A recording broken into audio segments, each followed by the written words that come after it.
Hey guys, this is Bryan from Fantasy Labs. Thanks for watching the video. Today we're going to break down the Week 4 Millie Maker winning lineup, which we did this last week, and it was kind of a weird lineup with the opposing running backs and Julio in there as well. So this week we had a little more of a conventional lineup, but it still was not without drama.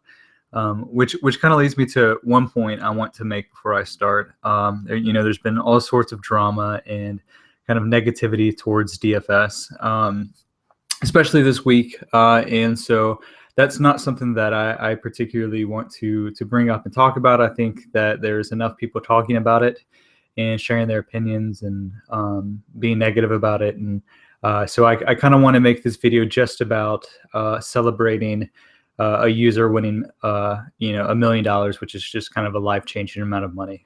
So congrats to him.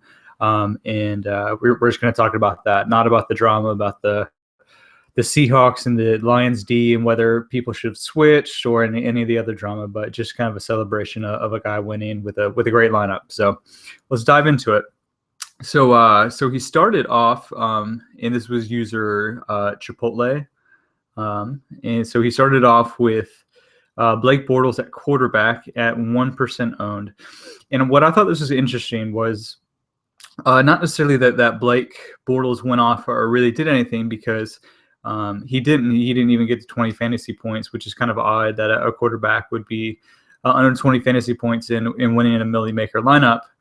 But I think he was helped in this case by two things. Number one was the fact that really no quarterbacks went off. There were no quarterbacks that made it above 30 fantasy points this week, and I believe Phillip Rivers was the highest at 29 points. And I actually looked back in the last 2 years. So last year there were 0 weeks where there was not at least one quarterback above 30 fantasy points.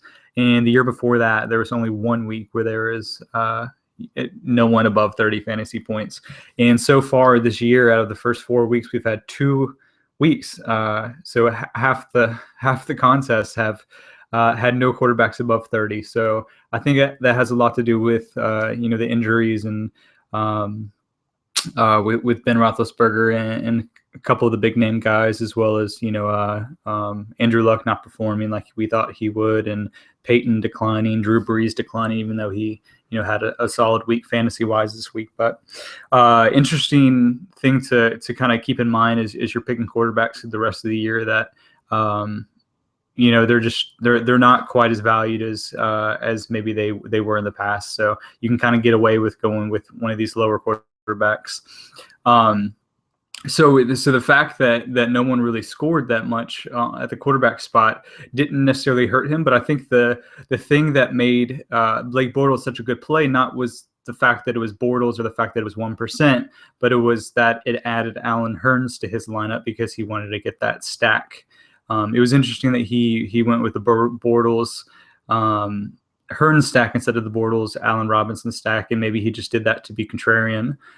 Which is great. You have to be very contrarian in a tournament like this with so many people. So I like the idea of doing a very contrarian stack, and it worked out for him. So while Bortles was an okay play, I think it was a great play in the fact that it brought Hurns into his lineup, which obviously worked out. A lot of the top people in the Millie Maker lineup had Hurns as a common play. So he was obviously really important, especially at his low ownership. So great play there with those two. Forte was one of my favorite tournament plays this week. He got a little bit downgraded just because we thought that Cutler was going to be out, and so that they were going to have to rely on him a lot, and that was going to downgrade the passing game. So they were going to run Forte and dump it off to him a bunch. But Cutler ended up playing, but it kind of didn't matter that much for Forte. It's not like he went off for a bunch of TDs or anything. He didn't even score, but he had a solid game kind of in receptions and rushing yards, where he just had a bunch of yards when you combine them. And that's just what Forte brings. He can do it in both ways. So he was the solid pick, didn't hurt him. Devontae Freeman is a mystery. Like, who knows what's going on with him. 81 reception yards is crazy. But, he has 6 touchdowns, like 350 yards in the last 2 games. It'll be interesting to see what he does this week because he's going against the Redskins, who are pretty stout defensively against the rush. And so I think it might be a Julio bounce back week instead of a Devontae Freeman week for the 3rd week in a row. But, he went back to the well. I thought he might be a little more owned than that just because of the recency bias of last week. But, he went back to the well, and at 16% to get the 3 touchdowns, obviously you had to have him in your lineup in order to be at the top of the standings. Cooper was a very high-owned guy, obviously. And it was interesting because a lot of people were on not only Cooper, but also Latavius Murray and Carr, because the thought was that Cutler wasn't going to play, and Oakland was actually 3-point favorites on the road in Chicago, going against a not a great Bears defense, but also an offense with the Bears that's really struggled to move the ball. So you would think that there'd be a lot of punts, a lot of opportunities for Oakland to have an opportunity to score. And that ended up being the case, but it actually didn't really drop down Amari's ownership percentage as much. So I figured some people would move off of him, but they didn't. But he ended up coming through. He didn't have a big game by any means, but got into the end zone. So it didn't hurt him in that regard, especially because his other receivers went off. Hopkins was a great play. Houston plays at the fastest pace in the league in terms of seconds per play. And Hopkins got 22 receptions last week. So they're just targeting the heck out of him. And I think they're going to continue to do that as they work Arian Foster back. They're playing Thursday night this week. So I think that they're going to continue to work Arian Foster slowly back in. Cecil Shorts is officially out. So DeAndre Hopkins is really it as far as, any sort of talent on the Texans roster as far as skill players go, if Foster is limited by any means. So I think he was a great play at only 10%, and I think he'll continue to be a great play as well. I'll be interested to see what his ownership is in Thursday contest, because I think it'll be pretty high, as it should be, and whether people use him. I know a lot of people like the strategy of fading guys in Thursday lineups, but I think Hopkins might be an exception to that case this week, just because of just the crazy amount of volume he's getting. I mean, 22 targets is ridiculous.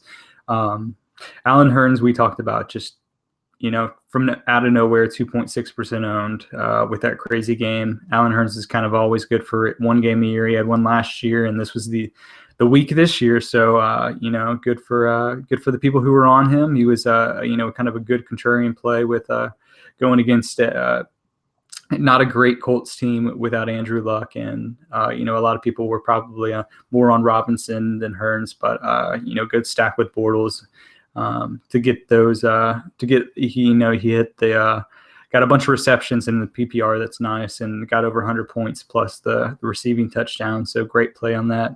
Charles Clay was one of the chalkier tight end options. He was the kind of the cheap option, and we thought that the Bills' offense was going to go off. Surprisingly, the Giants' defense has actually been pretty good this year. They've hit double-digit points themselves in scoring defense in 3 of the 4 weeks, and actually held up pretty well.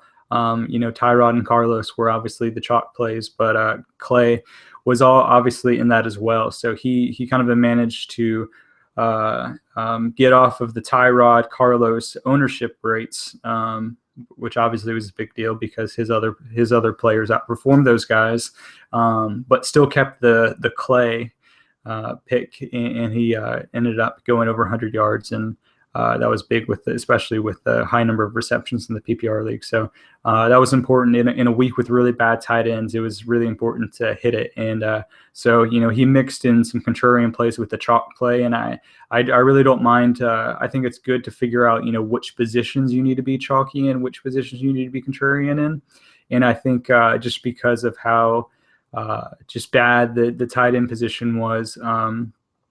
With no Gronk, and it was worse before we knew that Cutler was going to play and that Martellus Bennett was going to be a viable option. But I think it was smart to go chalky here.